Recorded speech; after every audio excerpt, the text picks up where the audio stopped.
Crypto products and NFTs are unregulated and can be highly risky. There may be no regulatory recourse for any loss from such transactions.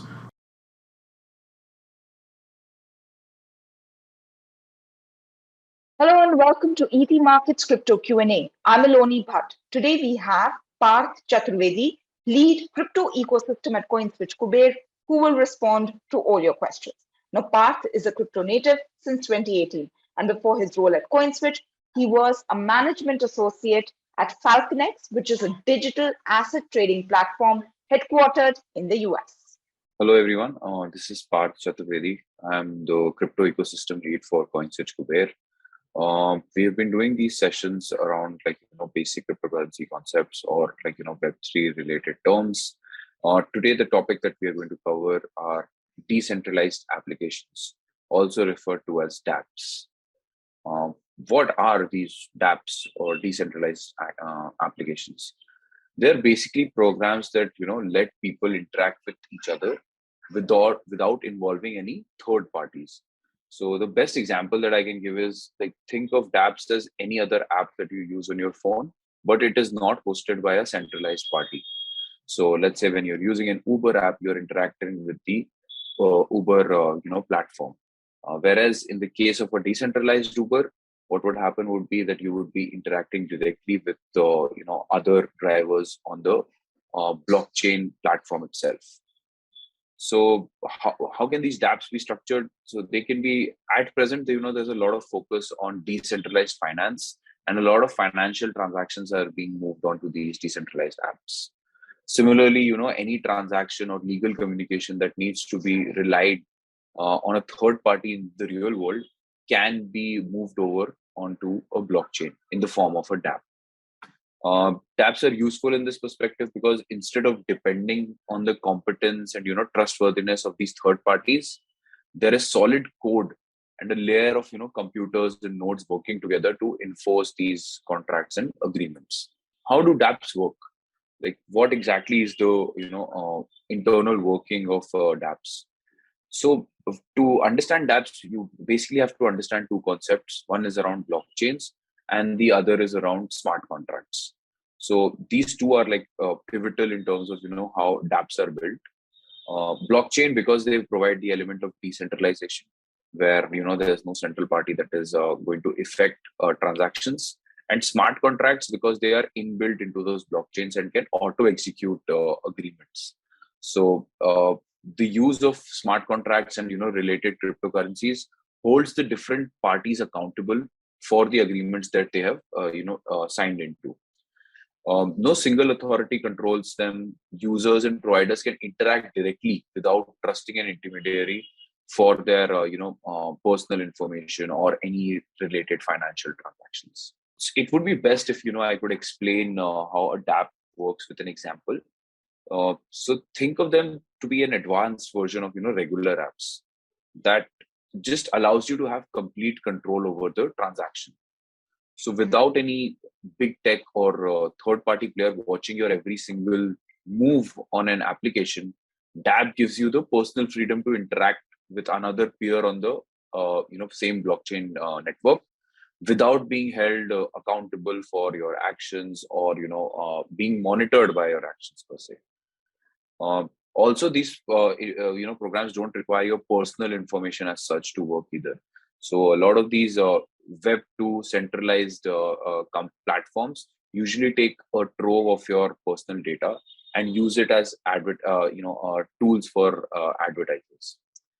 So an example I'll give you, if you consider buying a house to a traditional channel, you will end up paying thousands of rupees in fees to brokers, agents, and the government, in fact. Whereas if the same transfer of real estate assets would have happened on a decentralized app, it would be a smooth, efficient process that would not involve any of these middlemen or commissionaries. You would only accept the seller to have a deal with the buyer and remove all these inefficiencies along the way. So what are some of the characteristics that we have seen in decentralized applications? Primarily, as I mentioned, two of the things that you have to focus on is that they exist and run on a blockchain network, which is generally powered by smart contracts. What are smart contracts? We've discussed this in a previous M&A, but just for a refresher, they are basically open source pieces of codes that are created by a decentralized authority, and no individual authority can control them, change them, or make any edits to them. So dApps are powered by smart contracts along with tokens on the blockchain platform that they're running on. So as first I mentioned, the primary requisite is a blockchain network on which these decentralized parties are present. Such blockchain networks usually come with a native token. So for Ethereum, if you're creating your dApp on Ethereum, you would require the ETH tokens. Users basically interact efficiently with the ecosystem and get rewarded using the native tokens of the dApp. And the dApp, the decentralized exchange, utilizes the public ledger or the blockchain to store all transactions on the network, and its history is available to all the network participants. And the history is verified; it cannot be tampered, and basically all the efficiencies that are associated with blockchain also get transferred onto the decentralized applications. So another question that a lot of people have is, do we need crypto tokens to transact with dApps? As I had mentioned before, that you need an underlying smart contract powered blockchain for dApps to function, and that is wherein you need native crypto tokens to transact on dApps. All users will require this. Either there's going to be like a native token within the dApp, or it's going to be the token of the blockchain on which the dApp is hosted. Again, the reason for the same is that they are used mainly for executing these smart contracts. So the example in Ethereum is, whenever you run a smart contract, you have to use some ETH as transaction fees. So for any smart contract platform blockchain, you will have to pay transaction fees using the native token.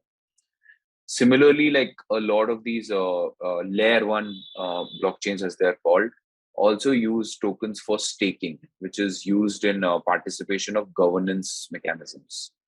They are also used for earning rewards.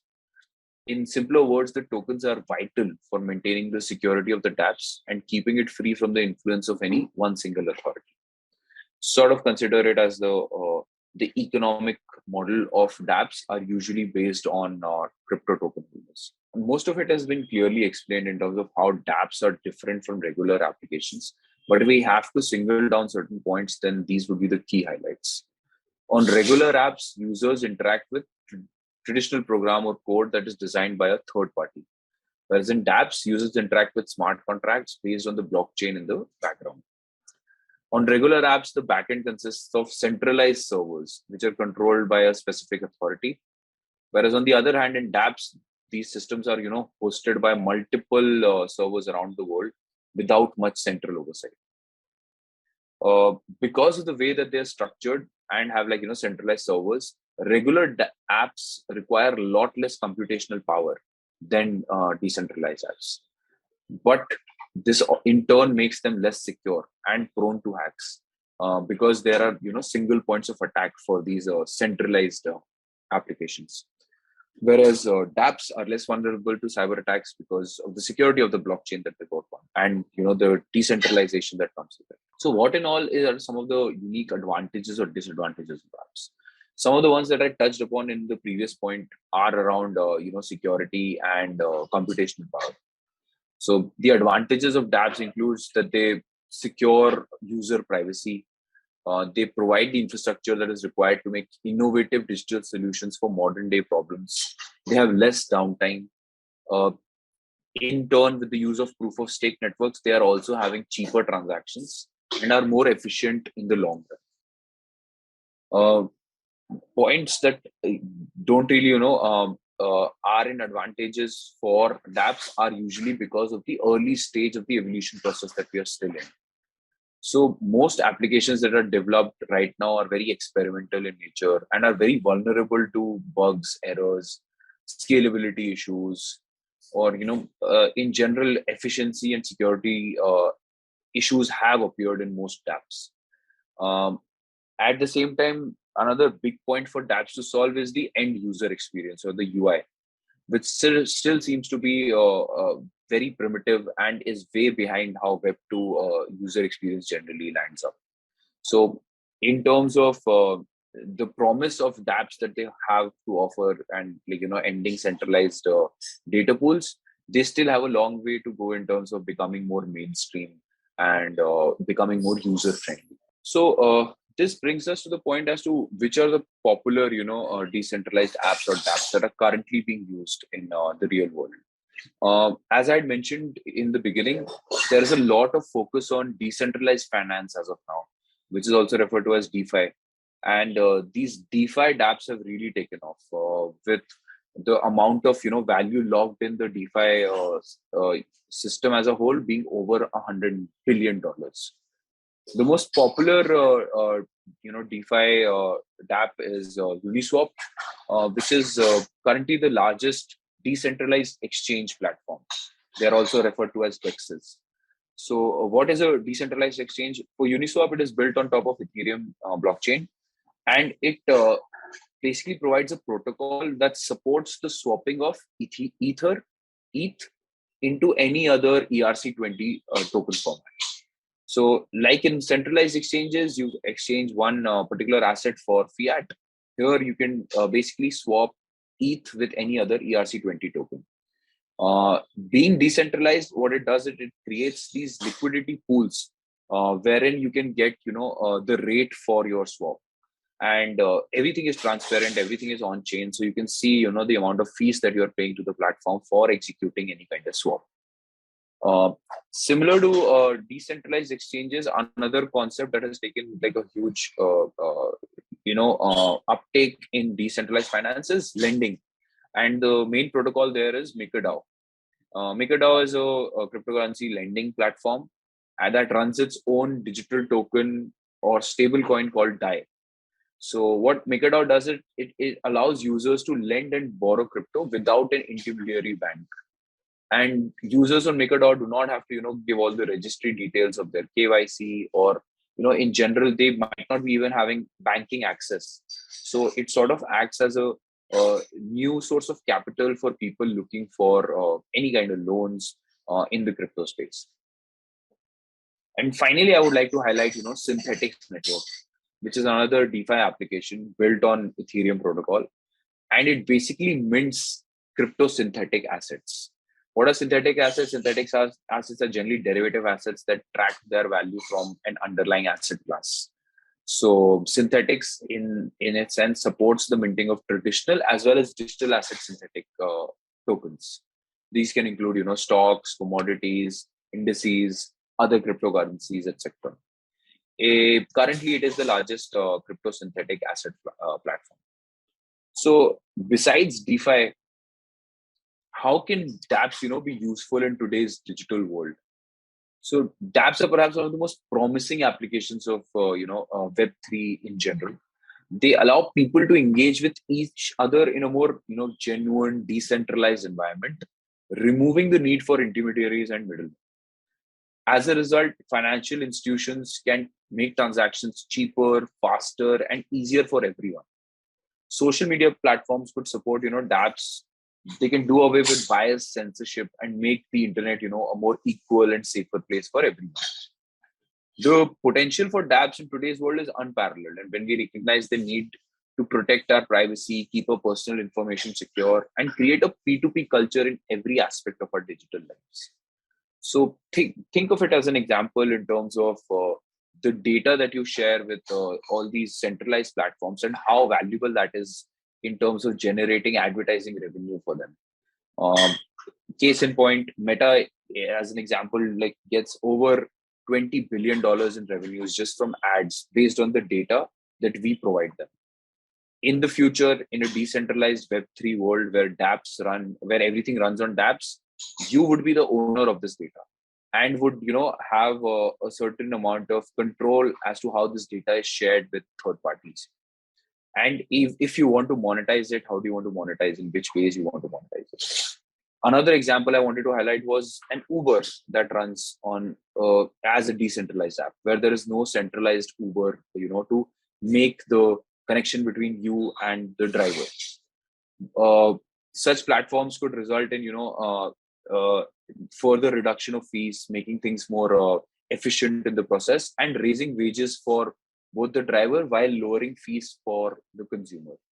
So the opportunities are limitless, and even though they're still in a very primitive format and the user experience is not at par with Web2, but decentralized applications of the future, and we will see more and more usage of dApps from our traditional apps moving on to a decentralized format, as we see more and more uptake of the underlying blockchains that power them. That's about it for today's edition. I hope you found that useful. Well, that's it from us. Hope this was all informative. Now do write into us at ETMarkets Crypto Corner with all your thoughts and questions. From all of us, goodbye.